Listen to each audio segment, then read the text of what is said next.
listening to It's All Good, Magic, Mysticism, and Earth Medicine. Check us out by visiting www.magicandmedicine.blogspot.com.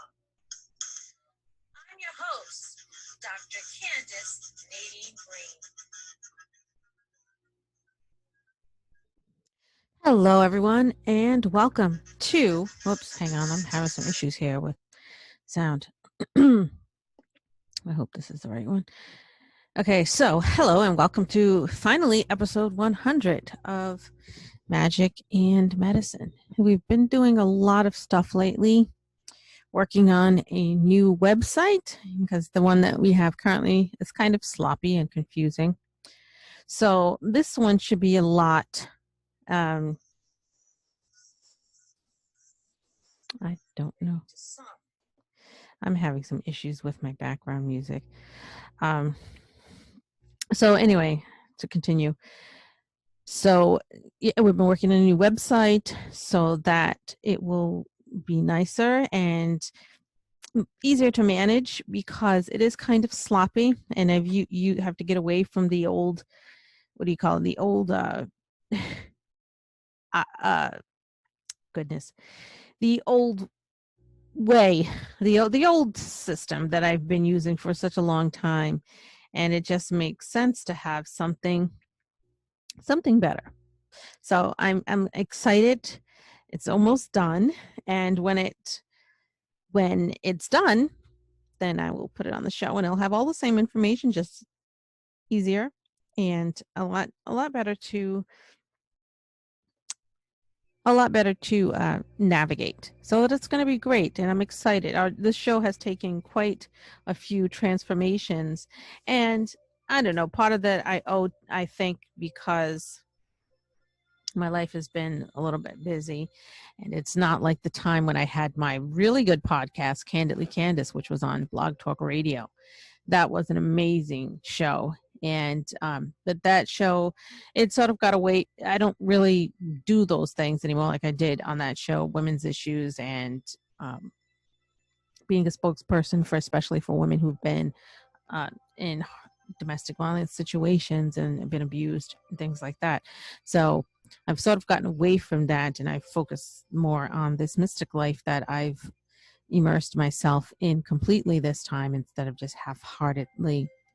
And it's something that resonates with me very well, and that's why I do what I do. And also I've been busy with clients and writing and a lot of stuff. So that's the greatness of being self-employed. So last time we talked a little bit about African medicine, health, and nutrition. And yes, I've focused a lot on African mysticism, medicine lately, because that's what's important to me. That's what I am. That's what I know. And it resonates with me. It's just like when I did paintings. I'm a brown skinned woman, West African American woman. And I would paint, I realized when I would paint Caucasian paintings, they didn't resonate with me. I had no feeling in them. They were beautiful, but I didn't represent myself.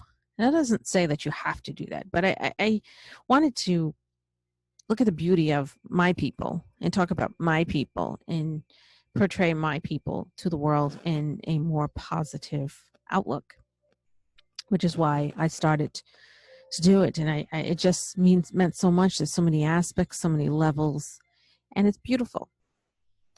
So I find that if you're uncomfortable listening to my podcast because it focuses on this and it has changed and evolved, as so have I, then you're welcome to not listen.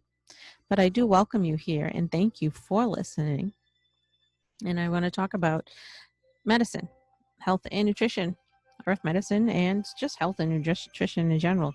I'm not a doctor, so I'm not that kind of doctor. So I'm not going a medical doctor, so I'm not going to get all excited over health. But I will talk about things that we can do something about. We know that our bodies are sacred. And as I mentioned in a previous episode, the African diaspora descendants, are not biochemically able to handle much of the food we eat today. And I'm realizing that with my own body, because I start to feel sick after consuming meat that is really rich, stuff that's really rich, and it makes me feel sick. And it became more pronounced as I became more aware and more involved in my own spiritual path, my own spiritual journey. I've had many levels, many different levels of my journey, many different stopping points. And the deeper I've gotten, the more my body became to change. I would get sick, discomforting feeling too full. And my body had problems processing food that I'm not biochemically able to do. And I felt that there were toxins that are hanging around in my body. I could actually feel heavy. I could feel them. And after reading this book that's really life-changing, it's called, the one that I've been doing a lot of research from, it's called African Medicine, A Complete Guide to Yoruba Healing Science and African Herbal Remedies. It's the all-new second edition. It's by Taqiq M. Sawandi, Dr. Taqiq M. Sawandi. Now I want to share it with you and my fellow people of African descent. So, the human body is related to and connected with the divine powers of creation. Remember, we're connected. We're not separate. We don't look at the people of India, when the yogis, they say namaste, which means I salute the God within you. And that gives, I'm not thinking right today at all. It gives, it honors that the idea, the notion, the reality that we are not separate from the divine. The divine resides within us. That we are divine. Divine is within us. And as such, it needs to be respected. To the ancient Africans, health represented the most direct path to spiritual, mental, and physical attunement. It involved the mental as well as the spiritual. The earliest inhabitants of Africa were skilled hunters and gatherers. Long before other ancient civilizations, the Africans planted seeds, they worshiped God, and fashioned shapely tools from iron. The divine beauty they perceived, they expressed in masks, painting, pottery, wood carvings, and gold figurines. Their art and religion permeated and reflected every aspect of life. And it's so beautiful, the African masks, the African dolls. And the more because I am an artist and artisan as well as an author, the more I work with my hands. I have always had these tiny hands that were a little wrinkly. And I remember when I was working in college, I worked 2 jobs and went to school full time because I just had myself to depend upon and no one was helping me. One of my jobs was I was a cashier back then it was called Edwards and then it closed. But I worked there, and I remember bagging. I remember because I worked so fast. I was such a fast cashier that I could bag too at the same time. I just do it and help my bag a bag. And one of my baggers said, "Oh, you have mad wrinkles on your hands," and that hurt my feelings. And I was only 19. And after then, I would sit on my hands a lot and keep my hands below the table. I didn't find my hands beautiful, but the work that they produced, it didn't take me until, I don't know, well after I met my husband, that I realized that my hands are creative hands and they create beautiful things and they're not ugly. And they're small because they help make things like gardening and my artisan work. I love creating, and so that's what I do. It brings me, I could spend hours doing it, but I know I can't because I have children, a family. But it produces so much beauty when I look at who I am, where I come from, my roots and my ancestors. It's beautiful, and I reflect that, try to reflect that beauty and in the art, in the writings, and everything that I create, even myself that I create. The African concept of reality was cyclical, meaning that everything has its cycles, including human life. An important aspect of these beliefs is the unity of all things in the form of one. The one is known by many names: Oludumare, Aman, Osa, Ta, Neter, Allah, God, Yahweh, etc. Basically, it says nothing exists without this hidden, mysterious power we all call God. A spark, like I said before, a spark of the one exists, of the divine exists in all things because it is that which gives it being. Africans see themselves as part of nature, not separate from it, nor could they separate themselves from it. Nature, therefore, could be utilized in man's behalf if you know how to work with its laws. If you abuse them, they could destroy you. That's that idea that we're on this journey towards ultimate oneness. We are not separate from our surroundings. I was telling a client that yesterday. I actually had a client yesterday. I don't usually take clients on Sunday, but this was a special circumstance, and it was a video Zoom. And I told this client that this normal reality that we see with our eyes here in the physical material world is just an illusion. We are all particles.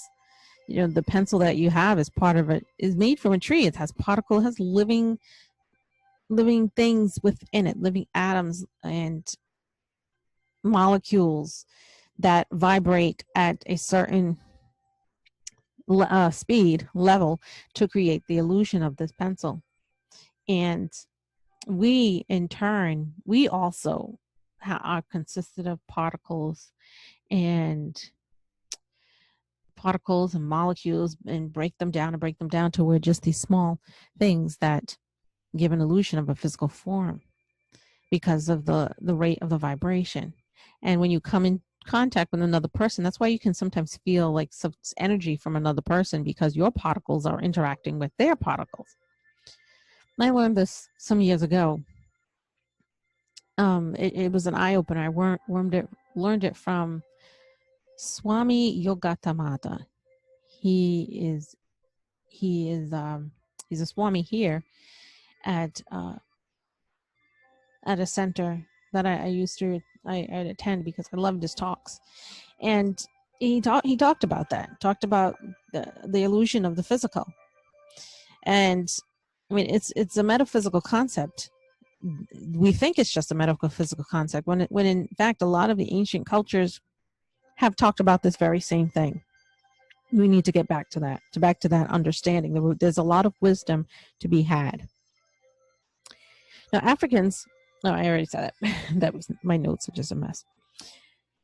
Today more than ever, Blacks, African Americans, they must embrace and utilize their own African tradition of diet and lifestyle. We've gotten so far away from it that we're not able to go back, that we think we're not able to go back, and that it seems foreign to us, and it's often rejected, which is very sad, because blood is blood. You have that African blood in you. You can't get rid of it, no matter what you do. And there's much comfort in the wisdom of the ancients, of the older people, of our ancestors. Now, across North America, Black Americans are destroying their bodies, destroying the inside and out with poor quality foods, unconscious indulgence, and emotional dietary habits. We think that we have to eat certain things. I had a late uncle who, and I used to, when I was a kid, we visited them in Alabama, and he used to keep the fat on the chicken, and it was gross. It was just gross. And they said, "Oh, all them people don't know anything." And I said, "This is just disgusting, and it's unhealthy, and it clogs your arteries, and it just creates fat around the heart. And then you're not able to process it. You're not able to process it. And that stuff, it builds up in you, and it creates toxins." I don't know, society. I have to do some research on finding out where this idea came from, that we have to eat, that Black people eat that kind of stuff, because it's not what we're biochemically made to do. That actually kills us, and it gives us shorter lifespans, and it's not the way that we should go. the distinctive foods of the Black community. The soul food. Ham, ham is not so bad. You don't eat it every day. Potato salad, French fries, pork chops, chitlins. Chitlins. Let me tell you, I never liked chitlins. I had them like once, and was forced to eat them again as a kid with hot sauce, and I didn't like them. I never liked the smell, and it's just not healthy. But I know some Black people who swear that they love chitlins and they can't do without it. I'm just like, you're killing yourself. It's not because I think I'm all that, and then they say, oh, you're white or this. No, it's not. We are not biochemically designed to digest that food. Do your research, people. Do your research. It's everywhere. There's no excuse. You have internet on your phones.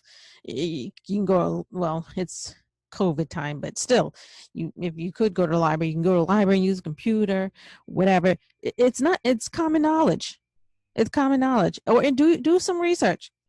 It's your DNA. Do some research and find out, and you'll find out that that's not. That's a fake culture root. Okay, people who want to think that that's part of their cultural roots. No, that's fake. That's what someone told you so that they could kill you off quickly. Get rid of you, make your life short. They make your lives short, thinking that that's what you eat. No, we're not biochemically made for that. That's not what our people ate. Okay, none of that stuff. Not pig feet.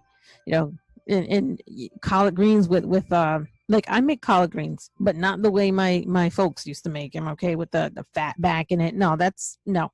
Okay, and cornbread, black eyed peas. There's nothing wrong with cornbread or black eyed peas. And hog maws. You don't need to be eating that.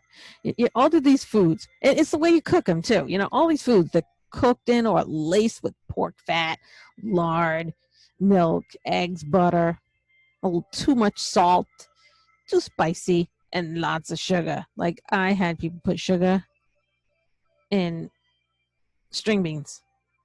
What? They don't need to be sweet. That's how you diabetes. No. I mean, let's face it. Black people are making a lot of food choices that are cutting their lives short permanently. By eating foods fried in heavy grease and pork and with excessive concentrations of sugar and salt. You're just feasting your way to an early grave. That's what you're doing. I had a friend back in college probably, and even then I knew, lay off the fried food. That's what my people eat. No, it's not. Even I knew that then. No, it's not. That's a lot. You don't have to have fried food 3-4 times a night. Come on. It's just, and you can see it on the outside of the skin. The skin gets all gross, and it's just, and then it makes you uncomfortable, and you're just cutting your life short. It is. We have to get back to the earth. My aunt, one of my aunts, my maternal aunt, she used to have a garden when she was a younger mother, and when the cousins we were around the same age, and she'd had these beautiful garden tomatoes, and I would be back there with her, and she's like, you want a tomato? She'd take it right off the plant and give it to me, and I would eat it, and she would eat one too, and they were the most delicious, most healthy tomatoes I had ever had. And because my family were involved in a lot of agriculture, that's what they came from, farming and things like that. From an early age, I was interested in plants and growing plants. I remember a 5th grade project I made a double plant by transplanting 2 different plants together for a project in 5th grade. And that plant lived many, many years. When I went away, it was still there, so I don't know what happened to it. But I tend to have plants for a long time. But then I love gardening, and there's nothing better than growing your own food and herbs, and it's healthy, and you don't have to put a bunch of pesticides in it, because a garden tomato tastes a whole lot different from the tomato from the supermarket that's filled with. Look, what do you think that they put in those those vegetables or the meat or whatever, to make those things go big and fat. Okay. Steroids and all kind of chemicals to make them grow big and fat. And those are going in your body. Just saying. It's something you should think about. And that's how we're killing ourselves too. Doesn't mean don't go to the grocery store or anything like that. But try to grow something on your kitchen counter. They have little things that you can put on your counter and grow. Just be careful. You try to go to farmers markets or the local farms where they have stuff that's not chemically induced. You try to buy from there. Some of them do have great prices because I've been to some, and then it's a whole lot better for you than stuff from the regular chain supermarkets. But again, we're allowing this killer to run loose in the Black community, which is responsible. This killer is responsible for more deaths than drugs and Black on Black crime.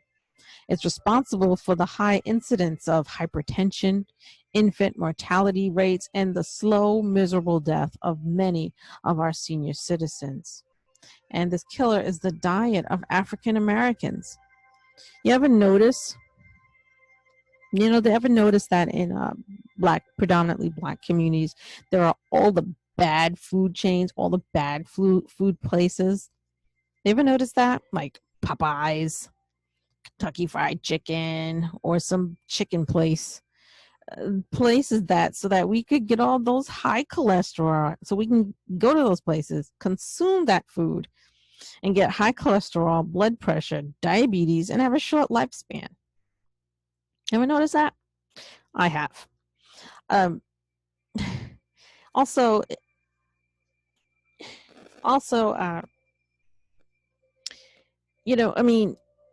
we for some reason there is this need within us that we have to excessively consume this stuff, and I'm wondering if it stems from slavery, from not having, from not having that freedom to do and go and eat what we need. I think it's something, post-slavery distress order, something like that is causing us to have that inherent need that we need to excessively consume.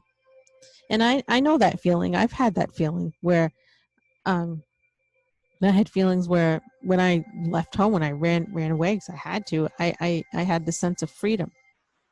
The sense of freedom. I was just out of high school and I wanted to go to college. My father didn't want me to go to college, and I said, I'm going. But I had this freedom. I was like, I can eat what I want. I don't have to eat that much, and I can blah blah blah. And that's how it felt. That's how it felt. But remember that society, unfortunately, sticks its foot in a lot of things, and it's dictating what is for us instead of us taking back our health, taking back our lives, our culture, and promoting what we know is good for us, and not shaming others or calling them names who are in our own communities who have made the choice to have life, made the choice of living by not consuming the stuff that we are not biochemically designed for, because we know that we can't process it. And honoring our ancestors by cultivating their ways. What did our ancestors do? What did they do? And don't be ashamed of it. It's beautiful. There's a lot of people in the African diaspora who just don't want to have anything to do with their culture. Just shame of it because they're misinformed and because they haven't done their research. And that's what it is. That's what it is. Cancer. All right. A lot of us die of cancer. Cancer of the colon cancer, is the most common form of cancer in African Americans. Colon cancer is intricately related to diet, as alcoholism is related to drinking, or lung cancer to smoking. The colon is an essential part of the digestive system. If we are dying because our food is not being properly digested, then we must reconsider the food that we put into our body. It's just one small step. It's not hard. It's not hard. Some people can grow things in their garden boxes in their windows. There's plenty of urban gardens, and if you live in the cities, that people they give them a little plot, a piece of it, and the community garden, you could participate in that, or you can just go support them instead and buy from them. Okay, buy from them. The body is basically designed to heal itself. Yeah, but don't take advantage. Don't take that for granted. It has the body does have the capacity to regenerate over 2 billion new cells every day. And we need that energy. We need that energy to we need that energy, and the energy comes from the foods that we eat. So if your diet is not providing you with the proper nutrients, your body cannot do its job. And that's why we have a lot of problems. We get sick, and we'll continue to get sick until we either change our diet or die. The worst possible food you can put into your body is meat, especially red meat. The human digestive tract is not designed to process meat. I'm not promoting vegetarianism. I still eat chicken, but I don't eat fried. And I have it a little bit, not a whole lot. Okay, so I'm not trying to convince you to become vegetarians or anything like that. I'm just trying to convince you to look at what you're eating. Okay, look at what you're eating. I mean, there's lots of African dishes that have meat in it.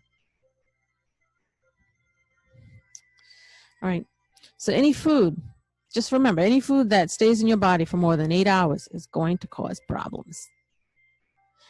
It takes meat an average of 90 hours to get digested.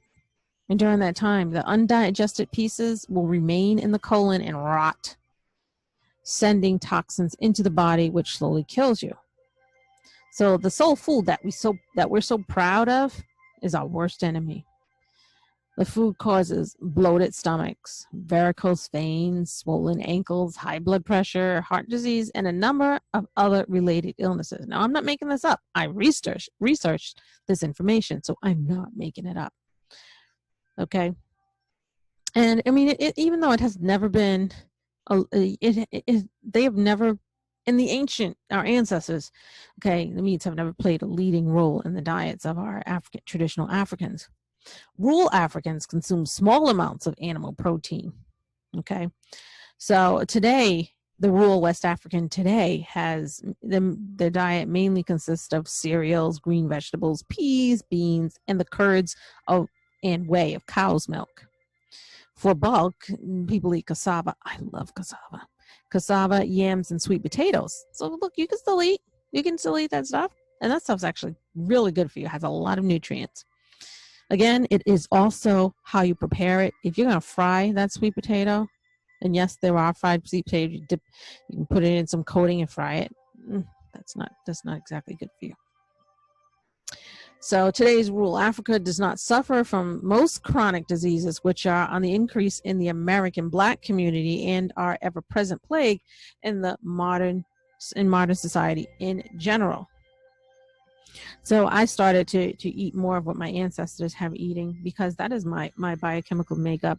I mean, I used to eat cassava years ago when I had some Liberian friends who made some great food, and I learned how to do the stuff like that. And I learned a lot about different things that also are part of my culture as well, my tribes and my African ancestry. And so I start to eat those things. And if you don't have these kind of places around you, you can't get to them, let me tell you, you can go online. I've ordered cassava, I've ordered fufu online. I'm not kidding. You can even try it even on Amazon. I remember I got a box of fufu to make some fufu, and it's the kind that I had like years ago when I used to eat it, the plantain one, because that's my favorite one, on Amazon. But you don't have to go there. There's other African stores. But again, the people that they use on there are would be the African markets. The African markets would have sell their stuff on Amazon. So when you click it on Amazon, you can look who the seller is, because I have. And I feel better a lot. My body feels so much better. And I know why my body is reacting to certain foods that are not good for me. You know, one man's food is another man's poison. What may be good for certain folks from part of the world may not be good from folks from another part of the world. You can't get away from your biochemical makeup. You can change the exterior all you want, and you can fill it with junk, and eventually your body will break down and you will not live a long time, as long as you could live. You know, like, for instance, so what may be good for someone else may not be good for us. Example, Eskimos and whale blubber. I'm not an Eskimo. My biochemical makeup is not the same as an Eskimo. They had to eat whale blubber for warmth and survival. So it's not good for people, for me being of a West African descent. So I could not eat that. That would just kill me. I can guarantee you it will, because my body is so sensitive anyway. So we should remember that our principal food is whole grains, okay? And I don't need to go into that and keep saying it over and over again. You know, the culture from which our ancestors came had much to offer, not only to its people then, but to us now. And there's a wealth of information available, and we're not taking advantage of it. Okay, so, you know, like nuts, particularly peanuts, those, if you don't have nut allergies, they supply valuable fat, protein, and vitamins often missing in the African diet. Likewise, you know, frying and vegetables oil supplied most of the little fat received from any source. The main portion of the African diet came from whole grains, fruits, and vegetables, which is seen today as the hallmark of a healthy diet. You don't have to be extreme, but you just have to be conscious. In West Africa, we find that natives, the living there, live healthier lives for the most part. The food in this part of the region is millet, beans, green vegetables, wild root, palm oil, fish, and small fowl. Palm oil is the usual cooking fat, but peanut oil, shea oil, and occasionally coconut oil were used in different regions. I use palm oil because I love palm oil, and that's how I was introduced to the African cuisine, was with palm oil, and I fell in love with it, and I love it. So we must understand the ways in which our bodies require different foods, genetically and nutritionally. like other people. People of African descent need information that takes into account our special health problems, unique dietary needs, and biochemical predisposition. We'd be lost. We'd be a lot slimmer and healthier if we just ate what's right for us biochemically, and we'd have less health problems. I mean, it's easier said than done, especially when there's fast food, you know, so readily available almost on every corner, especially if you live in a low socioeconomic area, okay, or predominantly Black and brown neighborhoods. And I mean, who has time to cook sometimes, especially when you're working, real meals or a garden? I mean, I do, but as I said, you can support others. Support others. Just go and support others who are out there, who are out there doing stuff, because it's better for you. And here I go, getting on my soapbox, but still in all, it's important. It's important that we honor ourselves and remember our ancestry. So because of our diets, you know, the average person carries 3 to 30 pounds of hardened, impacted feces in the colon that never comes out, even with, you know, enemas and colonies. It's a source of continuous poisoning and many health problems, just like I mentioned, colon cancer. Now, there's something that I also use. It's called psyllium husks or powder. I use the certified organic one. It's tasteless. You can put it in your juice or water. It's a temporary solution to clean yourself out. I found that a teaspoon was too much, so I put a half a teaspoon in my coffee in the morning, and I stir it, and I drink it right away. I drink it in my iced coffee because I love iced coffee. But it's an excellent source of fiber, and I found, I mean, a couple of times I said, I'm going to see what my body does when I don't take it. And it was bad. I felt so uncomfortable. My body was not digesting stuff. But with this, I feel very good, actually. I take it every day. As a part of I urge people who are trying to clean out their bodies to, use it. Use it as an everyday maintenance. And you know that the psyllium expands to 10 times its volume in your colon, for real. Now, I never feel it, okay? I'm not walking around feeling bloated. So I'm just telling you that. It makes it an excellent intestinal broom, which prevents toxic buildup in the colon and ensures regular bowel movements. So that's important. I think it is. So again, we need to get back into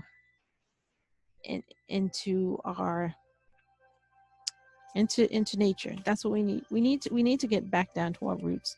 We need to get more in touch with our ancestors and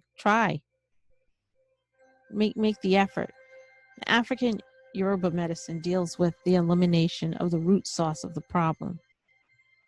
All illness is the result of an imbalance of the physical, mental, and spiritual aspects of the body.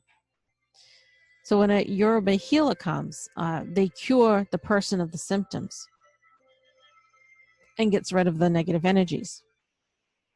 But unless the person themselves makes an effort of addressing the cause of the disease, which is the food intake and things like that, the sickness will come right back. So you can get a healer, and if you're not listening to your body, then your sickness is going to come back. So they can only do so much.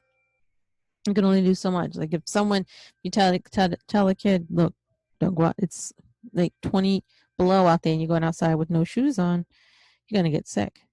And then they get sick and you can nurse them back to health, but they keep doing the same thing, the same thing's going to happen. There will people who say you keep shopping at the same store, you're going to get the same product. And that's true. So if you want to be different, be healthier, the ancestors have a wealth of information for us if we just listen. And we're not listening, and it's very sad. Absolutely sad. So that's what I have to talk about today. Again, stay tuned for the new website. When that comes out, I will definitely be announcing that on the show. But in the meantime, you can always visit magic with a K and medicine.blogspot.com.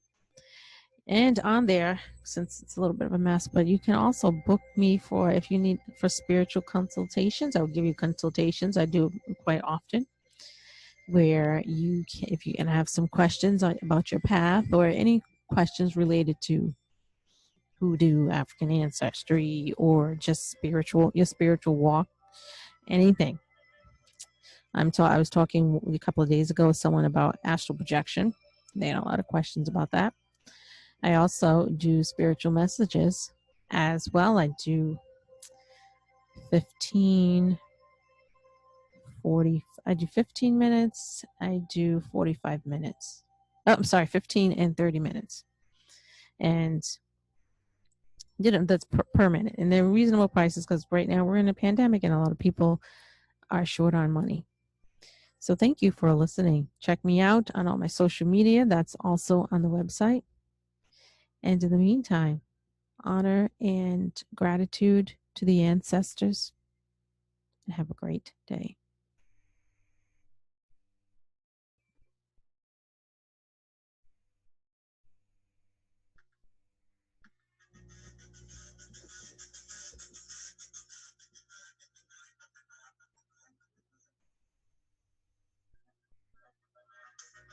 Thank you for listening to It's All Good, Magic, Mysticism, and Earth Medicine. Visit us anytime at www.magicandmedicine.blogspot.com.